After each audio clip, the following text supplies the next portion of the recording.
Hello hello hello, कैसे हैं आप सभी। तो शुरू करें आज का सेशन। ये सेशन कंप्लीटली प्रीवियस लेक्चर से ही रिलेटेड है और अगर आपने प्रीवियस लेक्चर मेरा देखा है ऑल्टरनेटिंग करंट को लेकर, तो वही मैं कंटिन्यू करने वाला हूं आज भी। इस लेक्चर इंपॉर्टेंट इस वजह से था क्योंकि मैंने कहीं ना कहीं ऑल्टरनेटिंग करंट को लेकर एक डीप एनालिसिस दी। मतलब वो ब्रेन मैंने डेवलप करने की कोशिश की है जो एक्चुअली डेवलप होना चाहिए। मतलब जहां पे मतलब सारे क्वेश्चंस, सारे दिमाग पे आने वाले सारे क्वेश्चन खत्म हो जाते हैं, इमेज बनने लग जाती है ऑल्टरनेटिंग करंट को लेके। मतलब मैं एक ऐसा टॉपिक कहूंगा जैसे सिंपल हार्मोनिक मोशन, एक अंडरस्टैंडिंग का टॉपिक है। अंडरस्टैंडिंग मतलब कहीं ना कहीं ब्रेन को ऐसा परेशान करने वाला टॉपिक है ना। मुश्किल मैं नहीं कहूंगा, लेकिन थोड़ा सा आपको बार बार स्ट्राइक कराएगा, बार बार पिन करेगा कि यस, इसको सीखो, इसको जानो कि एग्जैक्टली कहां तक ये जा सकता है। तो वो थोड़ा सा इंपॉर्टेंट, इसलिए मैं इसे कहता हूं कि यार आपके ब्रेन की एक एक्सरसाइज भी है ना। तो शुरू करते हैं आज का लेक्चर। इंटरकनेक्टेड है। प्रीवियस लेक्चर अगर आपने ध्यान से देखा है तो ये आसानी से आपको समझ आ जाएगा, कोई मुश्किल बात है नहीं यहां पर, है ना। देखते हैं आज हम क्या डिस्कस करने वाले हैं, क्या क्या बातें करने वाले हैं। देखो, फर्स्ट पॉइंट क्या है। मैं प्रीवियस क्लास की अगर बात करूं तो यार प्रीवियस क्लास में हमने रेजिस्टेंस के अक्रॉस या इंडक्टर के अक्रॉस या फिर कैपेसिटर के अक्रॉस बैटरी और अल्टरनेटिंग करंट सोर्स को कंपेयर करके दिखाया कि बैटरी का कैसे बिहेवियर होता है और अल्टरनेटिंग करंट सोर्स का कैसे बिहेवियर होता है। वैसे ही मैं अब कंबाइंडली रेजिस्टेंस और इंडक्टर को एक साथ लेके बैटरी कैसे कनेक्ट वर्क करती है या फिर अल्टरनेटिंग करंट सोर्स कैसे वर्क करता है, ये डिफरेंशिएट करके दूंगा। AC voltage applied to the resistors and capacitors, resistance and capacitors के क्रॉस आप जब अल्टरनेटिंग करंट सोर्स को लगाते हो तब क्या होता है, जब आप रेजिस्टेंस, कैपेसिटर्स और इंडक्टर तीनों के क्रॉस आप अल्टरनेटिंग करंट सोर्स अप्लाई करते हो तब क्या होता है। उसके बाद LC ऑसिलेशन, है ना। मतलब मैं ऑसिलेटरी सर्किट्स के बारे में भी बात कर रहा हूँ, है ना। LC oscillation and then power in AC circuit. जैसे हम पावर इन DC सर्किट की बात करते थे, P=I²R, यार आपको याद होगा करंट एंड इलेक्ट्रिसिटी मैंने डिस्कशन किया। वैसी average power over a cycle, मतलब मैंने किसी डिवाइस के अक्रॉस कितनी पावर डिलीवर की ओवर द साइकिल, उसकी बातें करना। इसके बाद current decay and current growth, है ना। वैसे इसमें कुछ टॉपिक और भी हैं, मतलब ये 2 लेक्चर में कंप्लीट होने वाला टॉपिक है नहीं, इसमें कुछ बातें और भी हैं। तो मैं थर्ड लेक्चर भी बनाऊंगा, लेकिन ये इंपॉर्टेंट सेक्शन था कि मतलब अगर आप बोर्ड एग्जाम की प्रिपरेशन कर रहे हो तो ये टॉपिक आपको आने ही चाहिए थे। दैट्स वाई मैं अभी उसी पॉइंट ऑफ व्यू से, उसी नजरिए से देख रहा हूं कि यार एक तो नॉलेज भी आप कलेक्ट कर लें, थोड़ा सा अपने ब्रेन को परेशान भी कर लें, थोड़ा सा एक्सरसाइज भी इससे करा लें और लगभग सारे टॉपिक भी कंप्लीट हो जाएं। तो लेकिन मुझे कॉम्पिटिशन के पॉइंट ऑफ व्यू से कुछ बातें और भी आपसे करनी है। जैसे एक बात मुझे आपसे करनी है क्वालिटी फैक्टर की, क्वालिटी फैक्टर की बातें करनी है। क्वालिटी फैक्टर एक टॉपिक देखने को मिलेगा आपको। दूसरा टॉपिक आपको पता है ट्रांसफॉर्मर, ट्रांसफॉर्मर ये एक टॉपिक देखने को मिलेगा। तीसरा एक टॉपिक और लीव्ड है, मतलब वो इंपॉर्टेंट भी है, मैंने उसे लीव कर रखा है, और टॉपिक का नाम है जैसे गैल्वेनोमीटर। गैल्वेनोमीटर तो मैं कोशिश करूंगा कि मैं नेक्स्ट लेक्चर इन्हीं 3 टॉपिक को लेके बना दूं, है ना। EMI और AC फिर लगभग कंप्लीट हो जाएगा, लगभग सारा ही कंप्लीट हो जाए, सारे पॉइंट यहां पे कवर हो जाएंगे, है ना। तो शुरू करते हैं और शुरुआत AC voltage applied to the resistance and cap inductor. Circuit बनाता हूं। This is resistance, now inductor, और इसके अक्रॉस एक alternating current source. This alternating current source का लगना इस टाइप से। अच्छा, आप लोग एक बात सर्च करो यार, कमेंट बॉक्स में आओ, इसका आंसर दो कि अगर मैं यहां पे DC सोर्स लगाता, DC सोर्स अगर मैं यहां पे लगाता तो क्या होता, है ना। तो चलो खैर, आप आंसर ढूंढते रहना। वैसे तो मैं आपको बता देता हूं, चलो हटाओ, ज्यादा समय नहीं लेते हैं, आपको बता देता हूं, फिर आगे चल के मैं जब आपसे बहुत सारे क्वेश्चंस पूछा करूंगा तो आप आंसर किया करना। लेकिन अभी आप इतनी सी बात समझो कि अगर यहां पे आप DC सोर्स लगाते तो आपको पता है इंडक्टर का लगा होना या ना लगा होना मैटर ही नहीं करता। इंडक्टर एक सीधे वायर जैसे बिहेव करता है स्टेडी स्टेट पे। ये बात मैं आपको प्रीवियस क्लास में ही बता चुका हूं। प्रीवियस लेक्चर अगर आप ध्यान से देखें तो मैंने आपसे बोला है कि इंडक्टर का इंडक्टर एक सीधे तार जैसे बिहेव करने लग जाता है, एक वायर जैसे। इसका हमने रेजिस्टेंस, इस वायर का रेजिस्टेंस हम अगर निग्लिजिबल माने तो ये बिल्कुल सीधे तार, एक कंडक्टर जैसे बिहेव करता है। तो इंडक्टर का फंक्शन तब देखने को मिलता है जब आप ऑल्टरनेटिंग करंट सोर्स अप्लाई करते हो, और आपने alternating current source that is V equal to V naught sin omega t, यानी इसके अक्रॉस जो वोल्टेज ड्रॉप किया है वो ये है, voltage drop across the devices. This is resistance and this is inductor, और इंडक्टर के रेजिस्टेंस को हम एक्सल काउंट करते हैं। वैसे इसे रेजिस्टेंस नाम देके क्या नाम दे देते हैं? इंडक्टिव रिएक्टेंस, इंडक्टिव रिएक्टेंस नाम देते हैं। और इसकी वैल्यू जो होती है XL is equal to that is omega L या फिर 2 पाई एफ। आप इसे एफ और the frequency of alternating current. तो आपने अल्टरनेटिंग वोल्टेज अप्लाई किया, इसके क्रॉस ड्रॉप पोटेंशियल वीआर और इसके क्रॉस पोटेंशियल ड्रॉप जो वीएल है। अगर मैं पूछूं नेट पोटेंशियल ड्रॉप क्या है, तो आप प्लीज इसका answer VL plus of VR नहीं देंगे। आपको याद होगा जब डीसी सर्किट की हम बात करते थे, डीसी पढ़ रहे थे यानी करंट एंड इलेक्ट्रिसिटी पढ़ रहे थे, 3 रेजिस्टेंस सीरीज में कनेक्टेड हैं, तो आप नेट रेजिस्टेंस के लिए R1 plus R2 plus R3 करते थे, और नेट वोल्टेज के लिए V equal to V1 plus of V2 plus of V3। वहां पे वोल्टेज को यानी पोटेंशियल ड्रॉप को डायरेक्टली ऐड कर रहे थे, लेकिन आपने यहां पे ऐसा नहीं करना है, क्योंकि मैं आपको ये बात बताना चाहता हूं। अभी जब हमने प्रीवियस क्लास में डिस्कशन किया इंडक्टर कैपेसिटर को लेके, तो आपने नोटिस किया कि यार वोल्टेज करंट एक ही फेज में नहीं है, मतलब एक ही स्थिति में नहीं है। तो प्लीज अगर स्थिति एक नहीं है तो आप प्लीज उस ऑर्डर में उसे ऐड करने की कोशिश ना करें जैसा कि आप डीसी में करते थे। हाँ, यहां पे कैसे करेंगे उसके बारे में बात करूंगा, ठीक है। चलो, आपको प्रीवियस क्लास की थोड़ी बहुत फेजर अलजेब्रा याद होगी, प्रीवियस क्लास की थोड़ी बहुत फेजर अलजेब्रा याद होगी।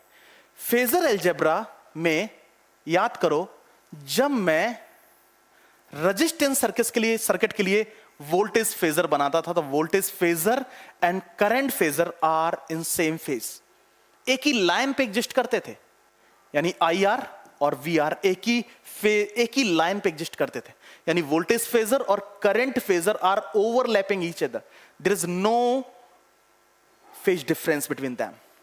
बट वहीं पे मैं इंडक्टर सर्किट की बात करूं, तो इंडक्टर सर्किट में करंट लैग करता था बाई पाई बाई 2 फेज। अगर करंट लैग करता था बाई पाई बाई 2 फेज, इसका मतलब वोल्टेज लीड करता था बाई पाई बाई 2 फेज, ऐसा भी बोल सकते हैं। तो अगर मुझे यहां पर वीएल वेक्टर को या वीएल फेजर को डिनोट करना है, तो मैं ऐसे डिनोट करूंगा। Clear? This is omega T and this is 90 degree, तो पूरा आपके पास यहां पे 90 प्लस ऑफ ओमेगा टी है, यानी in inductor voltage leading the current by pi by 2 phase, in resistance voltage and current are in same phase. मैंने draw भी किया यहां पे। अगर आप ध्यान से देखें तो अगर मैं वीआर को यहां पर वीआर ले लूं, तो यहां पे मैं वीएल यानी परपेंडिकुलरली मैंने किसको ले लिया? वीएल को ले लिया। This is VL. When two of the vectors are perpendicular to each other, the resultant vector is equal to under root of VR square plus of VL square। यानी अगर आपने इसके cross net potential drop calculate करना है, तो आपके पास answer क्या होगा? Under root of VR square plus of VL square. अब शायद आपको थोड़ा सा लग रहा होगा कि फेजर अलजेब्रा कितनी इंपॉर्टेंट थी। सीरीज में होने की वजह से करंट दोनों में सेम I मान लेते हैं, तो I is equal to VR और sorry I is equal to R, या फिर अगर मैं इसके नेट रेजिस्टेंस को Z यानी V इज इक्वल टू आपके पास क्या है? VR का स्क्वायर प्लस VL का स्क्वायर। V को मैं I इंटू Z बोल सकता हूं, that is equal to under root of IR का whole square plus of IXL का होल स्क्वायर। यहां पे I स्क्वायर बाहर आएगा तो I बचेगा, under root of R square plus of XL square, that is I into Z। I से I cancel, यानी Z is equal to under root of R square plus of XL square. आपको पता है इसको यहां पे net resistance नाम देके इसको नाम देते हैं इंपीडेंस ऑफ द सर्किट। क्या बोलते हैं? इंपीडेंस ऑफ द सर्किट, कहते हैं आप इसे। आपको पता है VR यहां पे डिनोटेड है, तो आप यहां पे R बोल सकते हो, यहां पे VL डिनोटेड है, इसको आप XL बोल सकते हो, यहां पे V डिनोटेड, यहां पे Z बोल सकते हो, और Z को कैलकुलेट करने के लिए आप under root of XL square plus of R square directly भी लगा सकते हो। तो यहां पे इस ट्रायंगल को, ट्रायंगल ए बी सी को यहां पे हम, इसी वजह से इसका नाम हम इंपीडेंस ट्रायंगल भी कहते हैं, इंपीडेंस ट्रायंगल भी कहते हैं। This is impedance triangle. Impedance triangle इसलिए क्योंकि इस ट्रायंगल की हेल्प से आप इस सर्किट का इंपीडेंस यानी नेट रेजिस्टेंस भी कैलकुलेट कर सकते हो। एक्सल यहां पे था तो एक्सल यहां पे तो ड्रॉ किया जा सकता है, पैरेलल वेक्टर, इक्वल वेक्टर। तो ये ट्रायंगल एबीसी जो है उसे आप इंपीडेंस ट्रायंगल नाम दे देते हैं। क्लियर?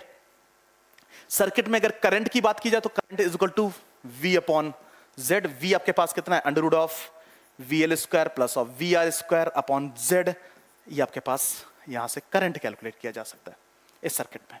तो आप एक बात नोटिस कर रहे हो कि यार बैटरी के साथ और ऑल्टरनेटिंग करंट सोर्स के साथ बिल्कुल डिफरेंस है, बिल्कुल डिफरेंस देखने को मिल रहा है यहां पे। इस ट्रायंगल को मैं फिर से ड्रॉ करना चाहूंगा। देखो ये आपके पास क्या था? This is V L and this is V R and this is V. V L के पैरेलल एक vector, this is V L vector. ये एंगल अगर हम फाई मान लें यहां पर फंडामेंटली, तो वोल्टेज लीड यानी जो नेट वोल्टेज है, नेट वोल्टेज है lead the current by pi phase. हाँ या ना बोलो यार भाई, ना तो वोल्टेज इसमें वोल्टेज ना तो वी आर है ना ही वी एल है। अगर मैं इस सर्किट के अक्रॉस वोल्टेज की बात करूं यानी वी ड्रॉप की बात करूं तो वी है, और आप देख पा रहे हो कि वी बेस से कितना एंगल फॉर्म कर रहा है? फाई। यानी voltage leading the current, voltage leading the current by pi phase. अब फाई की वैल्यू निकालनी है, tan फाई लगाओ। tan phi is equal to perpendicular, that is VL upon VR। VL को मैं IXL लिख सकता हूं, इसको मैं IR लिख सकता हूं। तो फाई की वैल्यू यहां से कितनी आ गई? tan inverse XL upon R। आपको पता है इस वजह से ये जो आपके पास इंपीडेंस ट्रायंगल है, इस इंपीडेंस ट्रायंगल से आप फेज डिफरेंस भी कैलकुलेट कर सकते हो। यानी अगर आपके पास वोल्टेज कितना था? V is equal to V not sine omega T, तो करंट कितना होगा? I not sine omega T minus tan inverse XL upon R। This is the current in the circuit. Clear है? और आपको पता है इसको बोलते हैं फेज फैक्टर। क्या नाम देते हैं इसको आप? Phase factor. Phase factor. इसमें एक टर्म और यूज करते हैं, that is power factor. Power factor मतलब आपको फर्दर सर्किट में पावर डेसिपेशन मेजर करने में मदद करेगा।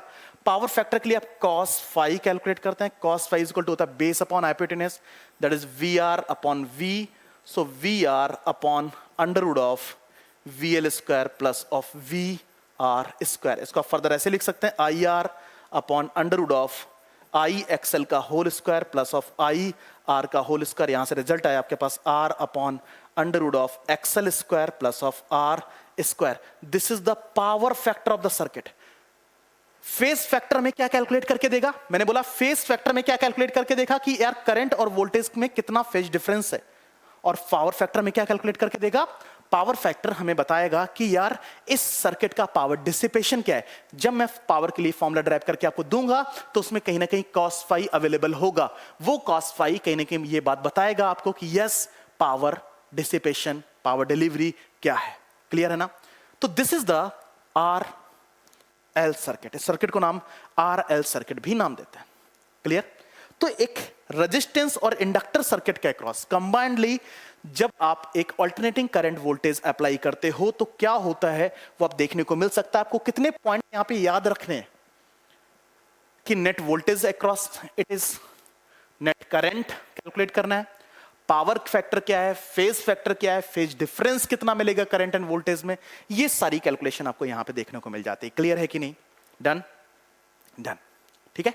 Now the next circuit is resistance and capacitor. यार इसको समझना और आसान हो जाएगा क्योंकि जस्ट अभी हमने आरएल सर्किट की बात की है। तो एक काम करते हैं, ये है रेजिस्टेंस, ये है कैपेसिटर, इसके अक्रॉस ऑल्टरनेटिंग करंट, ये रेजिस्टेंस है, इसका जो रेजिस्टेंस होता है उसको एक्सिस डिनोट करते हैं, जिसको बोलते हैं कैपेसिटिव रिएक्टेंस। क्या बोलते हैं? Capacitive reactance. और इसके रेजिस्टेंस को हम कितना मानते हैं? 0। कैपेसिटिव रिएक्टेंस की यूनिट होती है ओम। आपके पास ये XC की वैल्यू जो होती है वो 1/2 पाई FC, ये पता है आपको, 1/ω/CF और 1/2 पाई FC कहते हैं। इसके क्रॉस पोटेंशियल ड्रॉप VR, इसके क्रॉस पोटेंशियल ड्रॉप VC, पता है आपको बहुत अच्छे से, ठीक है। तो ये है सर्किट डायग्राम। क्या है बेटा? Circuit diagram. Circuit diagram. अगर मैं इससे फेजर डायग्राम, फेजर डायग्राम क्यों जरूरत है? क्योंकि मैं इसके अक्रॉस नेट वोल्टेज ड्रॉप कितना है कैलकुलेट करना चाहता हूं, है ना। तो आपको पता है फिर से वही चीज जो अभी रिसेंटली हमने किया, यानी वोल्टेज फेजर, यानी रेजिस्टेंस के अक्रॉस वोल्टेज फेजर को रिप्रेजेंट करना है, तो आपने VR को यहां डिनोट कर दिया। अब कैपेसिटर के अक्रॉस अगर वोल्टेज फेजर को डिनोट करना है, तो आपको बहुत अच्छे से पता है in capacitor current lead the voltage by π/2 force, that's voltage lag the current by π/2 phase. तो वोल्टेज VC आपको कहां बनाना पड़ेगा? VC आपको यहां बनाना पड़ेगा। This is VR and this is VC। VC, this is the voltage phasor for the resistance and this is the voltage phasor for the VC. This is the phasor diagram. Now आपको पता है VR और VC के बीच में कितना angle बन रहा है? VR, यानी अगर मैं इसके इक्विवेलेंट बनाऊं तो this is the VR vector, VR phasor and this is the VC phasor 90 degree. Resultant यहां से 20 से होके जाएगा। रिजल्टेंट का फॉर्मूला क्या होगा? Under root of VC square plus of VR square. Voltage lag by pi phase, उसको मैं कैलकुलेट करूंगा किससे? इंपीडेंस ट्रायंगल से। नेट वोल्टेज आपके पास इतना है, नेट वोल्टेज इतना है, तो V = I × Z = under root of IXC का whole square plus of IR का होल स्क्वायर। यहां से I से I कैंसिल, यानी Z = under root of XC square plus of R square. यानी सर्किट का इंपीडेंस मतलब नेट रेजिस्टेंस कितना होगा? इसको आप इंपीडेंस कहते हैं, impedance of the circuit, net resistance. Net voltage drop, current की बात करेंगे सर्किट में, तो करंट = आपके पास क्या होगा? V/Z। V आपके पास कितना है? Under root of VC square plus of VR square upon Z। This is the current in the circuit. Clear? मैं अगर इस ट्रायंगल को यहां से फेच करूं, तो इस ट्रायंगल को फेच करने में मुझे क्या मिलेगा? ये आपके पास VR वेक्टर है, actually not vector, this is VR phasor and this is VC phasor and this is V voltage, जो आपके पास नेट वोल्टेज है, लैगिंग द करंट बाय पाई। आपको पता है VC फेजर को आप यहां पे ड्रॉ कर सकते हैं। This is the triangle A, B and C. Triangle is known as impedance triangle. क्या बोलते हैं आप इसको? impedance triangle. इसे आप impedance triangle नाम देते हैं। और मुझे यहां से tan phi की वैल्यू अगर कैलकुलेट करनी, तो tan phi यहां पे कितना आएगा? tan phi = perpendicular, that is VC upon VR. VC for the IXC upon IR, I से I cancel, that is XC upon R. तो tan phi की वैल्यू यहां से आ जाएगी। tan phi, this is called phase factor. क्या बोलते हैं आप इसे? phase factor. phase factor में क्या बताता है? कि करंट और वोल्टेज के बीच में फेज डिफरेंस कितना है। जैसे मैं केवल कैपेसिटर सर्किट की बात करता था, केवल इंडक्टर सर्किट की बात करता था, तब आपके लिए फेज π/2 देखने को मिल रहा था, या फिर 0 देखने को मिल रहा था। लेकिन यहां पे करंट और वोल्टेज के बीच में फेज इतना मिल रहा है। यानी आपके पास अगर वोल्टेज कितना है? V = V0 sin ωt, तो करंट आपके पास कितना है? Current I = I0 sin ωt plus phi। Current lead the voltage pi, या फिर आप इसे लिख सकते हैं I0 sin ωt plus tan inverse XC upon R। तो वोल्टेज और करंट के बीच में ये रिलेशन। यहीं पे अगर आप पावर फैक्टर की बात करें, ऐसा पावर फैक्टर आपको बताया मैंने कि पावर इन दिस सर्किट मुझे उसके लिए cos phi कैलकुलेट करना पड़ेगा। क्यों कैलकुलेट करना पड़ेगा? जब मैं power associated with this circuit calculate कर रहा हूंगा तब cos phi का यूज आ रहा है। cos phi base upon hypotenuse, base for the VR upon V, so VR upon under root of VC square plus of VR square, इसको आप R upon under root of XC square plus of R square भी लिख सकते हैं। This is called the power factor of the circuit. तो क्या क्या point आपको जानने को है यहां पर? क्या क्या पॉइंट जानने को है कि भाई मैं यहां से इस पॉइंट से, this is the phase factor, and now this is the power factor of the circuit. This is the power factor of the circuit. Power factor आपको यह बताएगा कि इस सर्किट के साथ पावर एसोसिएशन क्या है, पावर डिसिपेशन क्या है। अगर मैं यहीं पे बात करूं किसकी, इसकी, तो यहां पे नेट रेजिस्टेंस और नेट वोल्टेज के बारे में आपको पता चल जाता है। और वहीं पे मैं यहां पे बात करूं तो मैं नेट करंट के बारे में बात कर पा रहा हूं। मैं यहां से नेट करंट के बारे में बात कर पा रहा हूं। तो प्लीज आप इसको थोड़ा समझने, और सब कुछ मैंने किसकी हेल्प से कैलकुलेट कर लिया? Phasor diagram. तो फेजर अलजेब्रा क्यों इंपॉर्टेंट है, शायद आपको अब समझ आ रही होगी। वहीं पे अगर मैं इसका सिग्नल डायग्राम बनाऊं, यानी सिग्नल का मतलब करंट और वोल्टेज के बीच में, क्या करंट और वोल्टेज के बीच में, मैं यहां पर,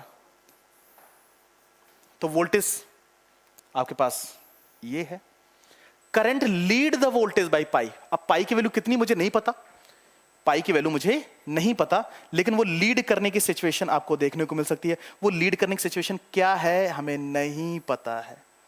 तो this is the I is equal to I not sine omega T plus tan inverse XC upon R, and this is for the V is equal to V naught sin omega t. This current lead the voltage.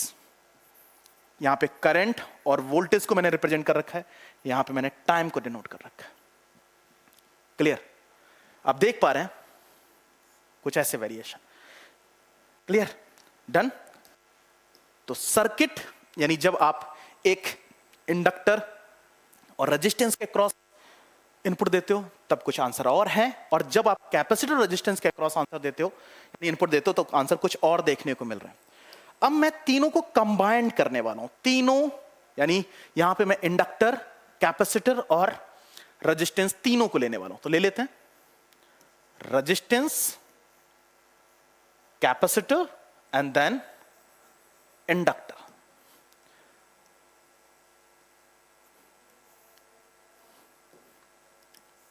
Alternating current source, input,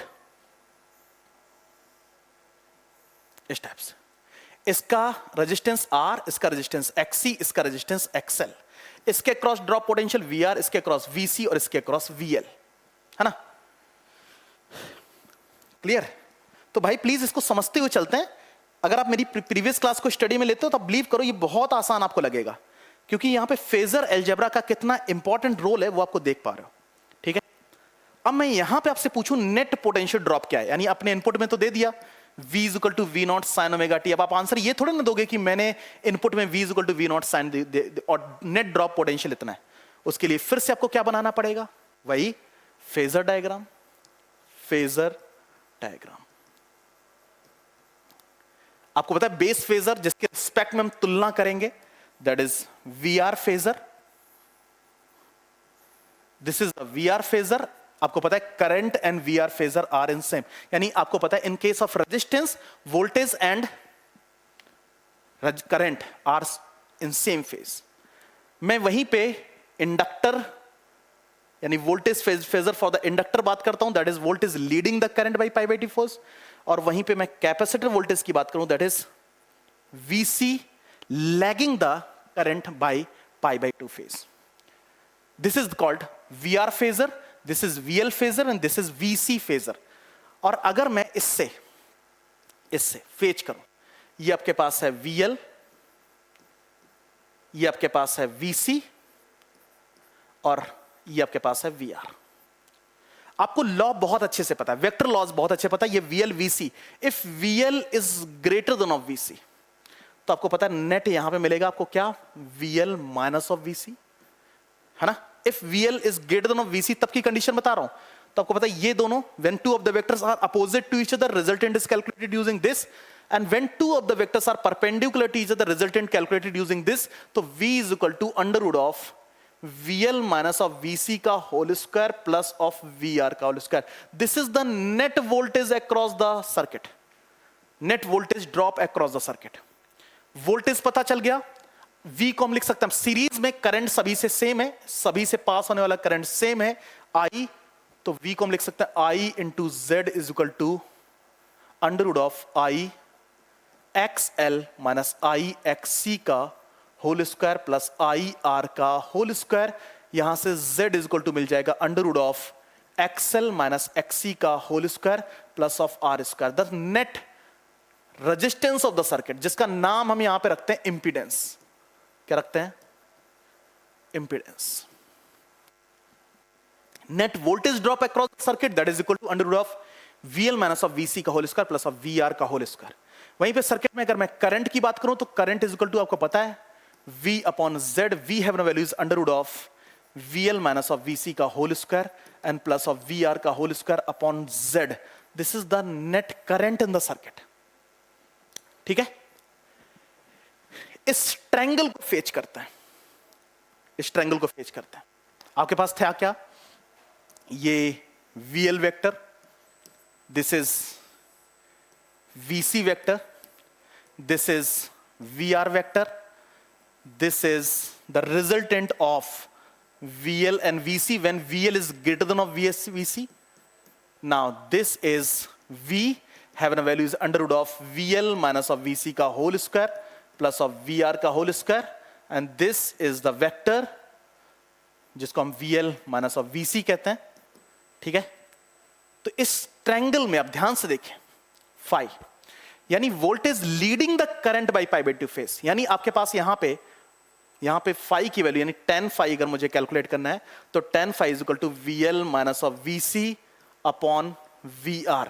VL that is x IXC minus IXC upon IR, so that is XL minus XC upon R।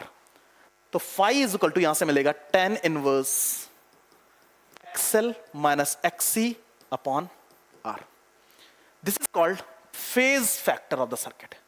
Phase factor, इसका नाम phase factor क्यों पड़ा?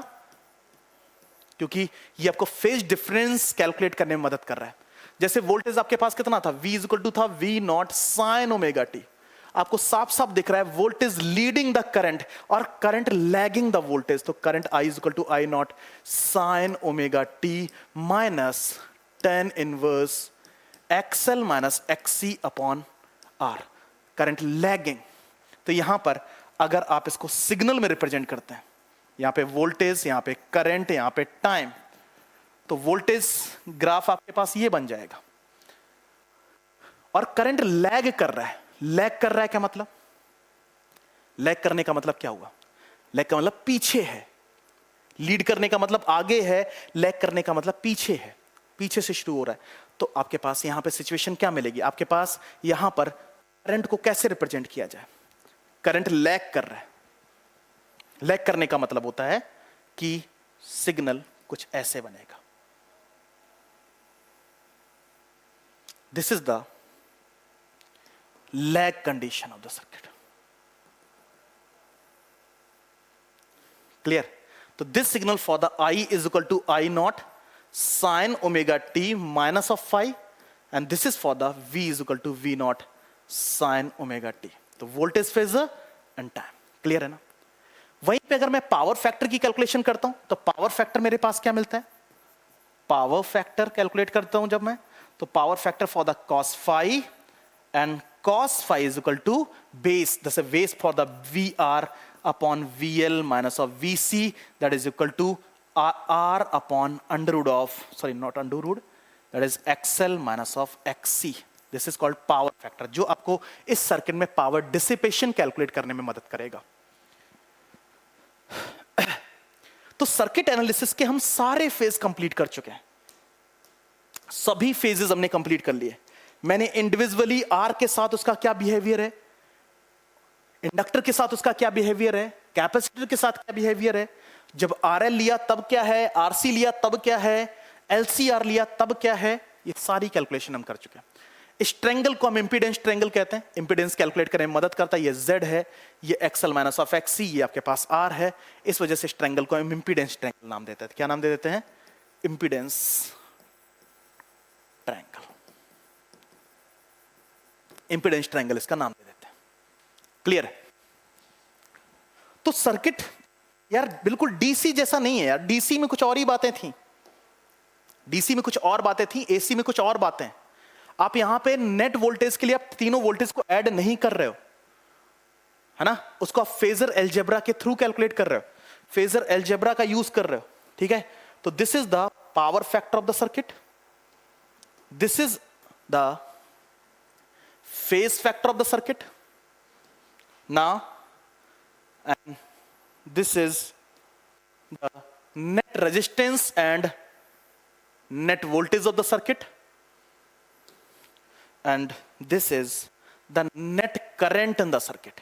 इतनी सी बातें अगर आप ध्यान रख लेते हैं तो आप बिलीव करो इससे बाहर कभी कुछ नहीं पूछा जाता है। और अगर मैं बोर्ड एग्जाम की बात करूं तो बोर्ड एग्जाम में ये जो टॉपिक है ये बहुत ज्यादा इंपॉर्टेंस रखता है, बहुत ज्यादा मतलब इंपॉर्टेंस रखता है। इसलिए मैं इसको थोड़ा सा आपसे कहूंगा प्लीज एलसीआर सर्किट को थोड़ा सा ध्यान, लेकिन एलसीआर सर्किट अभी कंप्लीट नहीं हुआ है, इसको थोड़ा सा और आगे देखते हैं, ठीक है। यानी आपके पास Z इज इक्वल टू क्या मिला,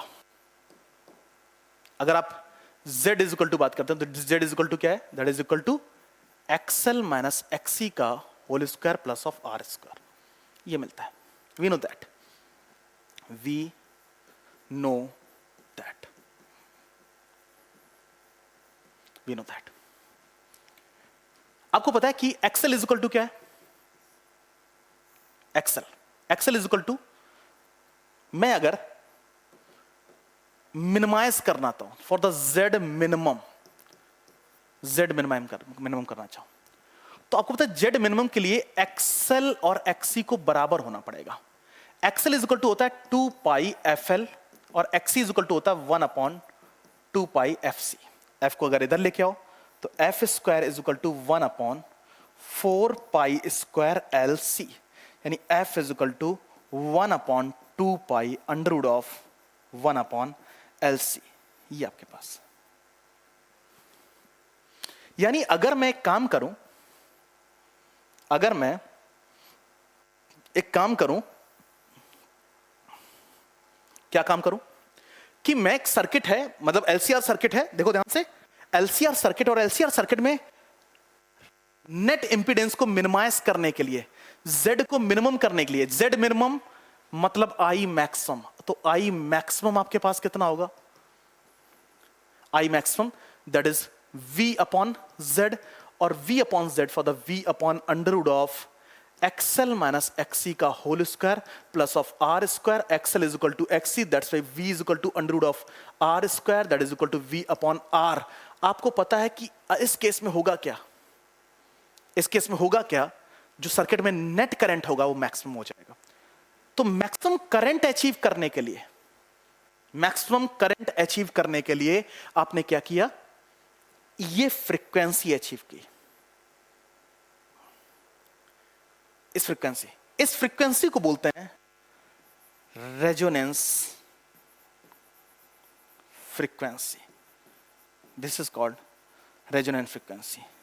and the circuit behave like, यहां पे बहुत इंपॉर्टेंट पॉइंट लिख रहा हूं, circuit behave as a resonant circuit, resonant circuit. अब बच्चों के मन में यह बात आती है कि रेजोनेंट सर्किट एक्चुअली होता क्या है, रेजोनेंट सर्किट होता क्या है। एक्चुअली रेजोनेंट सर्किट का मतलब यहां पे कम्युनिकेशन से है, कम्युनिकेशन से, कम्युनिकेशन, ठीक है, कहीं ना कहीं कम्युनिकेशन से है। एक वर्ड होता है एंटीना।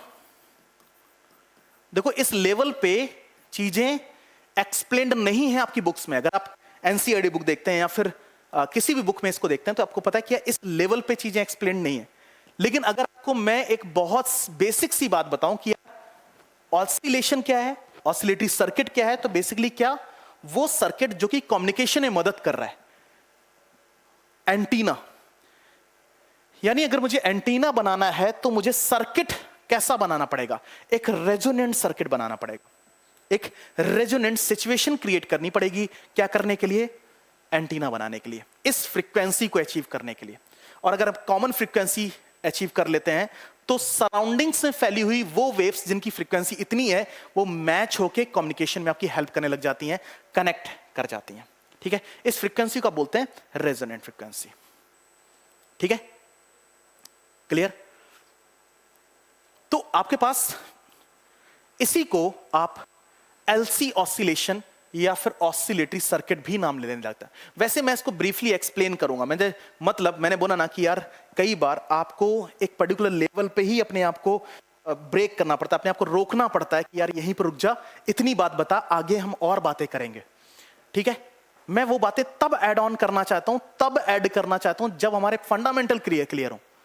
मैं ऐसी कोई भी डिस्कशन यहां पे नहीं करना चाहता हूं जो आपको मजेदार तो लगे बट आपको डाइवर्ट करे। ठीक है ना? तो जो पॉइंट मैंने यहां पे एलसी ऑसिलेशन को मैं और बेहतर एक्सप्लेन करने वाला हूं और बेहतर चीजें लेने वाला हूं। तो एक काम करते हैं, नेक्स्ट जो आपका लेक्चर है उसमें एक वर्ड और ऐड कर लेते हैं, that is LC oscillation. Oscillation यानी बेसिक तो मैंने बता दिया आपको, इसको थोड़ा सा वहां पे मैं एक्सप्लेनेटरी मोड में लेके जाऊंगा। ठीक है, रेजोनेंट फ्रीक्वेंसी क्या होती है ये बस आप थोड़ा सा आइडिया ले लो कि ये सर्किट एक रेजोनेंट सर्किट यानी कम्युनिकेटरी सर्किट जैसे बिहेव करने लग जाता है, कम्युनिकेशन में आपकी मदद करने लग जाता है। कैसे करने लग जाता है ये मैं आपको थोड़ा सा और एक्सप्लेन करूंगा जिससे आपका इंटरेस्ट डेवलप हो। लेकिन अगर फंडामेंटल्स आपके स्ट्रांग होने करने हैं तो आप इतनी सी बातें थोड़ा सा याद रखो, क्योंकि आपको जो बेसिक न्यूमेरिकल है, जो एनसीईआरटी में न्यूमेरिकल्स हैं या फिर जो आपको नीट लेवल पे क्वेश्चन पूछे जाते हैं या जेई मेन लेवल पे क्वेश्चन पूछे जाते हैं, तो वो यहां पे हिट कर जाते हैं। इतना ही नॉलेज अगर आप कलेक्ट करके रखते हो तो यहीं पे चीजें हिट कर जाती हैं। ठीक है, डन डन। और आगे बढ़े, है ना? तो मैं एलसी ऑसिलेशन वैसे एक्सप्लेन करने के लिए दो फाइल में दो पोर्शन लिए थे मैंने, लेकिन अभी हम इसको एक्सप्लेनेशन में नहीं रखेंगे। नेक्स्ट देखते हैं, power in AC circuit. Power, आप याद करो जब आप करंट एंड इलेक्ट्रिसिटी पढ़ रहे थे तो करंट एंड इलेक्ट्रिसिटी में रेजिस्टेंस की बातें, तब तक हम इंडक्टर एंड कैपेसिटर की कोई बातें की नहीं थी। और जब आप उसके अक्रॉस एक बैटरी लगाते थे, पहले बैटरी लगा के दिखा देता हूं, बैटरी लगाते थे तो कुछ इस टाइप की, यानी करंट इसमें I is equal to V R upon R. और अगर मैं पावर कंजम्पशन की बात करता हूं, पावर कंजम्पशन की बात करता हूं, तो पावर इज इक्वल टू था आई स्क्वायर आर। इसको आप आई को equal to V upon R भी लिख सकते हो, तो V upon R that is equal to V square upon R square into R, R से R cancel, that is V square upon R. ये फॉर्मूला भी बन जाता था। या फिर इस फॉर्मूले को आप आई स्क्वायर और आर को मैं वी अपॉन आई यानी वी इंटू आई भी बन जाता था। मतलब आपको फॉर्मूले ये कुछ मिलते थे देखने को। ऐसा हम डीसी सोर्सेज में करते थे, आपको याद होगा।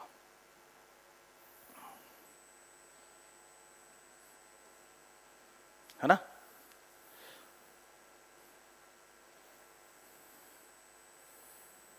डीसी सोर्सेज में करता था।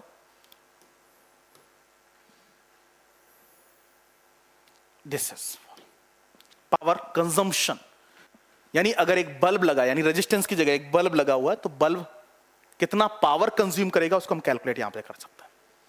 लेकिन एसी के साथ कैसा बिहेवियर, एसी के साथ क्या चीजें हैं देख लेते हैं। एसी में आपके पास पावर की अगर मैं बात करूं तो पावर इज इक्वल टू कितना होता है, I square R, I square R. I for the I is equal to I not sine omega T, तो यहां पे लिख सकते हैं I not sine omega T whole square upon R. So I not square sine square omega T into R, या फिर मैं ऐसे लिख सकता हूं I not square R sine square omega T. This is the instantaneous power. क्या से बोलेंगे? Instantaneous power. इंस्टेंटेनियस पावर यानी the instantaneous power consumption across the resistance is equal to this.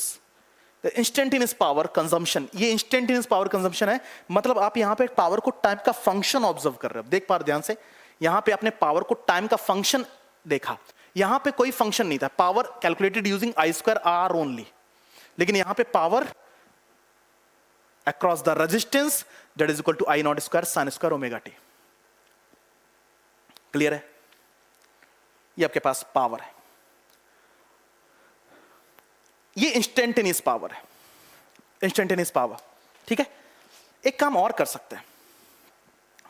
अगर मैं इसको एवरेज साइकिल यानी कंप्लीट साइकिल के लिए कैलकुलेशन करूं, ये मैंने इंस्टेंटेनियस पावर जब आपके पास current I is equal to I not थी, मैं अगर इसको कंप्लीट साइकिल के लिए कैलकुलेट करूं, average power over a cycle calculate करूं, तो आपको पता है that's I average over the cycle. Over the cycle में अगर इसे कैलकुलेट करूं तो मैं केवल उस फंक्शन को, देखो ध्यान से, यहां पे आपके पास आई नॉट स्क्वायर आर जो है वो तो कांस्टेंट है.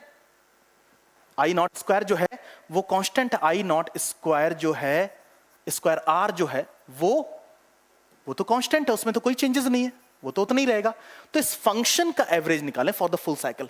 अगर मैं साइन स्क्वायर ओमेगा टी का साइन ओमेगा टी, यानी आपके पास सबसे पहले तो फंक्शन देख लो, साइन स्क्वायर, ये आपके पास अगर y is the function of sine square omega T तो y और टाइम के बीच में ग्राफ ये. और अगर मैं स्मॉल इंटरवल से कैलकुलेशन करनी शुरू करूं तो आपको पता है फॉर द साइकिल, यानी इस फंक्शन का एवरेज निकालने के लिए integration of sine square omega T of d T for the full cycle divided by T, मैं ऐसे कैलकुलेशन कर लूंगा. ठीक है, मैं ऐसे कैलकुलेशन कर लूंगा, ये मेरे पास आएगा. अगर मैं रेजिस्टेंस के साथ बात कर रहा हूं तो मैं रेजिस्टेंस के साथ बात कर रहा हूं तब की एनालिसिस मेरे पास ये है. क्लियर है? तब की मेरे पास ये एनालिसिस, जब मैं रेजिस्टेंस के लिए बात कर रहा हूं तो मेरे पास ये एनालिसिस है. क्लियर है मेरे पास बच्चों? है ना? आगे बात कर रहे हैं. ओके. तो मैं रेजिस्टेंस के लिए कैलकुलेशन करने जा रहा हूं. तो ये है, मैं जब रेजिस्टेंस सर्किट के क्रॉस की बात कर रहा हूं. लेकिन आपको पता है कि केवल रेजिस्टेंस सर्किट के लिए मुझे बात करनी नहीं है भाई. ये तो बात क्लियर है ना? मैं केवल रेजिस्टेंस सर्किट के लिए बात नहीं करूंगा, मैं तो ओवरऑल सर्किट्स की बात करूंगा ना. तो मैं एक कॉमन एनालिसिस करूं, तो मैं एक कॉमन एनालिसिस पे जाऊंगा, पावर की कॉमन एनालिसिस, जिसमें रेजिस्टेंस, स्पेसिफिकली रेजिस्टेंस की बात नहीं की जाए, इंडक्टिव रिएक्टेंस की बात नहीं की जाए, एक कॉमन सी एनालिसिस की जाए पावर को लेके. तो पावर का फॉर्मूला क्या होता है? पावर इज इक्वल टू क्या होता है बेटा? V इंटू आई. अब V जो है, अगर V और I के बीच में देखें तो आपको पता है दोनों के बीच में कोई ना कोई फेज डिफरेंस है, कोई ना कोई फेज डिफरेंस है. अब मुझे नहीं पता ना कि वो π/2 है, वो क्या है, कुछ भी नहीं पता ना. अभी तो मुझे सर्किट के बारे में ही नहीं पता, लेकिन मुझे ये बहुत अच्छे से पता है there is the difference between V and I, phase difference between the V I. तो अगर V को मैं V not sine omega t ले लूं और I को मैं I not sine omega T plus five ले लूं, that can be plus minus five both, है ना? वो दोनों हो सकता है. यहां से आप V नॉट I नॉट आप बाहर कर लो, अंदर बचेगा sign omega T into sine omega T plus five. आपको पता है कि इसमें 2 का मल्टीप्लाई इन 2 का divide, that is V not I not. ऐसा क्यों कर दिया? Into 2 sine omega T sine omega T plus five. This is 2 sine C sine D. This is 2 sine C sine D. Okay.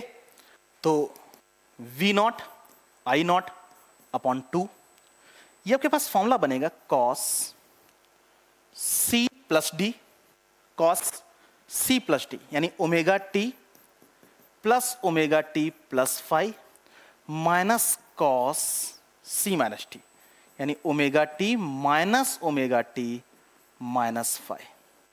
ठीक है, यानी कॉस कॉस, यहां पे आप देखो ध्यान से, cos C plus D minus cos C minus D, यानी cos C plus D minus cos C minus D. Okay, तो V not I not upon two cos C plus D. अब देखो इसको फर्दर सॉल्व कर लेते हैं। मैंने बोला ना कि मैं एक ऐसे सर्किट, ऐसे फेज की बात कर रहा हूं जहां पे मुझे कॉमन एनालिसिस मिले।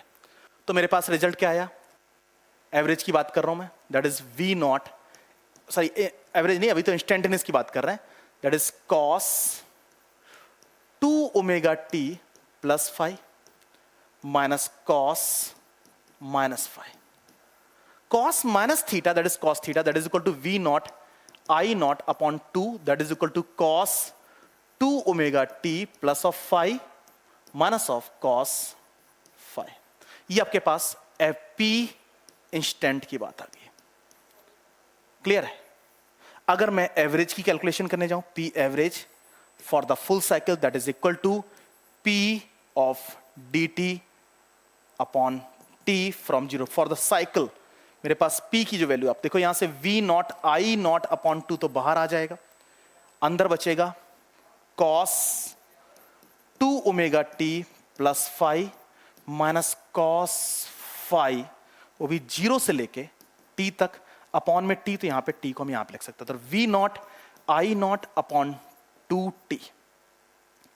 इंटीग्रेशन, इसको फर्दर हम कैसे कर सकते हैं, integration of cos 2 omega T plus 5 0 to t and minus cos 5 of dt 0 to t। Clear है? इसको इंटीग्रेट कर लेते हैं। डन?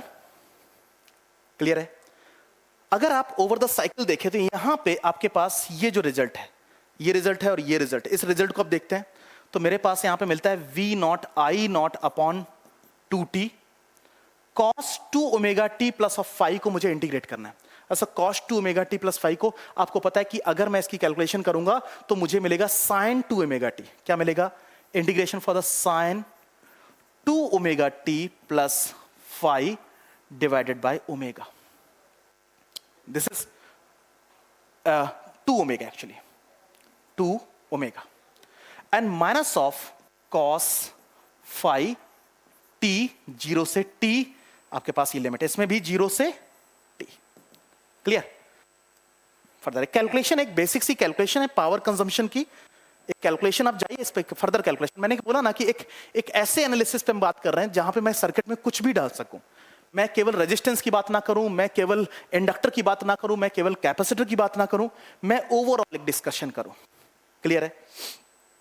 जीरो से t साइन, आपको पता है कि मैं अगर अपर लिमिट प्लेस करूंगा, अपर लिमिट प्लेस करूं और माइनस लोअर लिमिट प्लेस करूं तो साइन टी, आपको पता है 2 ओमेगा टी, टी की जगह में कैपिटल टी तो 2 पाई बाई टी, यानी आपको पता है ये 4 पाई जैसा कुछ बनता हुआ दिखाई देगा। तो upper limit and lower limit, ये दोनों पे मुझे ऐसा लग रहा है, दोनों पे मुझे ऐसा लग रहा है कि ये जीरो होने वाला है ये पूरा साइकिल। आपको पता है कि एक साइन फंक्शन पूरे साइकिल के लिए उसका एवरेज जीरो डिक्लेयर होता है। साइन फंक्शन पूरे साइकिल के लिए, कोई भी साइन फंक्शन अपने पूरे साइकिल के लिए जीरो डिक्लेयर होता है। डन? तो फर्दर बचा क्या आपके पास? ये relation, this is the cos minus theta minus cos theta, that is plus हो जाना था प्लस प्लस, ये प्लस आपके पास आ जाएगा, ये प्लस आ जाएगा, या फिर upper limit and minus limit, lower limit भी यूज कर सकते थे, या यहाँ माइनस भी यूज करते थे, या फिर प्लस भी आप यूज कर सकते थे। तो आपको पता है पूरे साइकिल के लिए जब इसकी कैलकुलेशन करने जाओगे ये जीरो मिलेगा, तो बचा क्या? तो P एवरेज कितना बचा? P एवरेज आपके पास बचा, that is V not I not upon 2 cos 5। T था साथ में T, इंटू में T, T से T cancel, that is equal to V not I not upon 2 cos 5। आप इसे लिख सकते हैं V not upon √2, V not upon √2 into I not upon √2 of cos 5।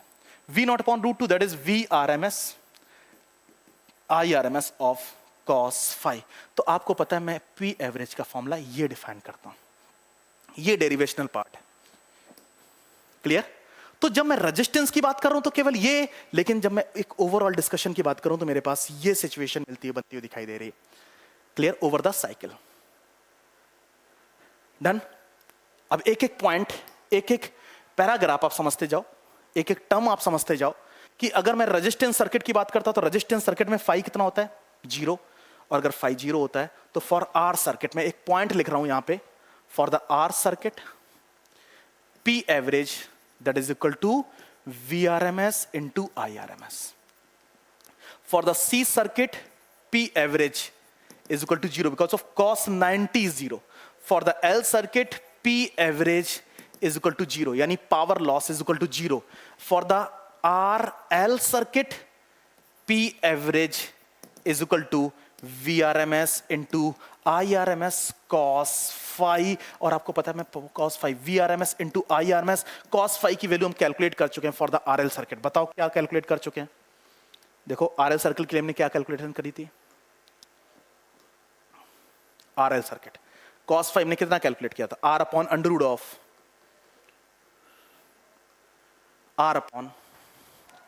Root of XL square plus R square. This is for the RL circuit.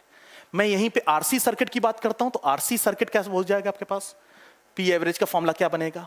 P average का formula बनेगा VRMS into IRMS cos phi for the R upon under root of XC square plus of R square. This is for the.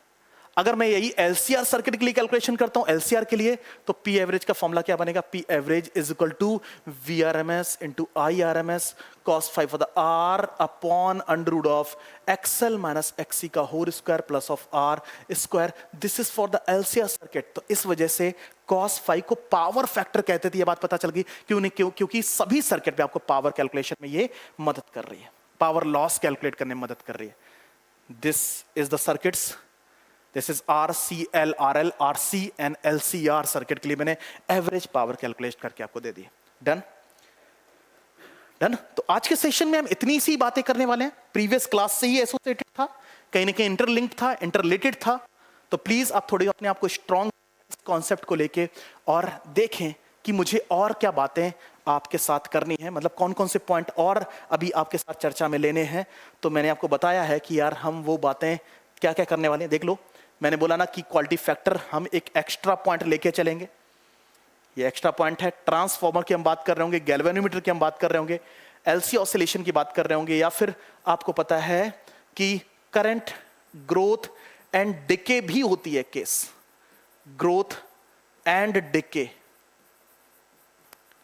है ना। ये एक add on topic है, current growth and decay. तो कुछ add on topic मुझे आपसे discuss करने हैं, लेकिन मैं वो तब करूंगा जब आप अपने बेसिक्स को क्लियर करूंगा। सभी सर्किट पे जाके एनालिसिस करनी, पावर की बात करनी, पावर लॉस की बात करनी, एवरेज पावर की बात करनी, ये सारा सर्किट यानी अल्टरनेटिंग करंट सर्किट के साथ उसके क्या बिहेवियर होते हैं, ये सब कुछ एनालिसिस में लेना। That is this. ओके, तो आज के सेशन में इतना, मिलते हैं नेक्स्ट और अधिक एनर्जी के साथ। तब तक के लिए आप सभी को बहुत बहुत थैंक यू।